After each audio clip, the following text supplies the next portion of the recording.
വളയർ കേസുമായി ബന്ധപ്പെട്ടാണ്. അതിൽ മാതാവിനെയും പിതാവിനെയും പ്രതിപ്പട്ടികയിൽ ഉൾപ്പെടുത്തണമെന്ന് CBI ഇപ്പോൾ കോടതിയിൽ ആവശ്യപ്പെട്ടിരിക്കുകയാണ്. കുട്ടികൾ പീഡനത്തിനിരയായതിൽ മാതാവിന് പങ്കുണ്ട് എന്നും CBI കോടതിയെ അറിയിച്ചു. കൊച്ചി പ്രത്യേക CBI കോടതിയിൽ അതിന്റെ പ്രാരംഭവാദം തുടങ്ങിയ വിവരം കൂടി ശ്രീകാന്ത് റിപ്പോർട്ട് ചെയ്യുന്നുണ്ട്. ശ്രീകാന്ത്, എന്തൊക്കെയാണ് കോടതി നടപടികളുടെ വിവരങ്ങൾ?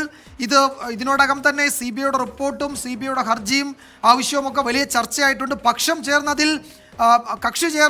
ചേർന്നൊക്കെ വലിയ വാദപ്രതിവാദങ്ങൾ കോടതിക്ക് പുറത്ത് നടക്കുമ്പോഴാണ് CBI കോടതിയിലേക്ക് ഈ വിഷയം എത്തിച്ചിരിക്കുന്നത്, അല്ലേ?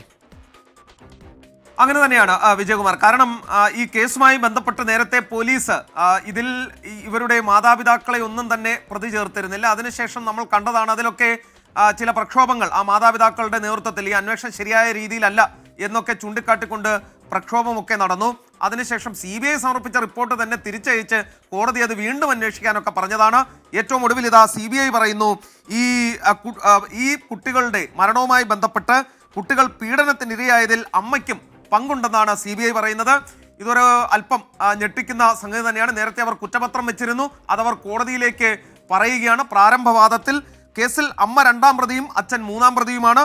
വിചാരണയ്ക്ക് മുന്നോടിയായി നടക്കുന്ന പ്രാരംഭവാദത്തിൽ അവർ കോടതി മുമ്പാകെ CBI അപേക്ഷ നൽകുന്നു. ഈ 2 പേരെയും ആ പ്രതിപ്പട്ടികയിലേക്ക്, ആ കുറ്റപത്രത്തിലേക്ക് ഉൾപ്പെടുത്തണമെന്നും ഇവരെയും വിചാരണയുടെ ഭാഗമാക്കണമെന്നും, അതായത് ഈ കുട്ടികൾ മരിക്കാനിടയായതിനും പീഡനത്തിനിരയായതിനും ഒക്കെ കാരണം ഈ മാതാപിതാക്കൾ കൂടിയാണ് എന്ന് പറഞ്ഞു വെക്കുകയാണ് CBI. കാത്തിരുന്ന് കാണാം എന്തൊക്കെയാണ് കോടതിയിൽ നിന്നും വരാൻ പോകുന്നത് എന്ന്. ഒരു കാര്യമുണ്ട്, ഇത് പോക്സോ കേസാണ്. അതിൽ ദൃശ്യങ്ങളടക്കം നൽകുന്നതിനടക്കം നമുക്ക് പരിമിതികളുമുണ്ട്. ഓക്കെ, താങ്ക് യു ശ്രീകാന്താണ് വിവരങ്ങൾ നൽകിയത്.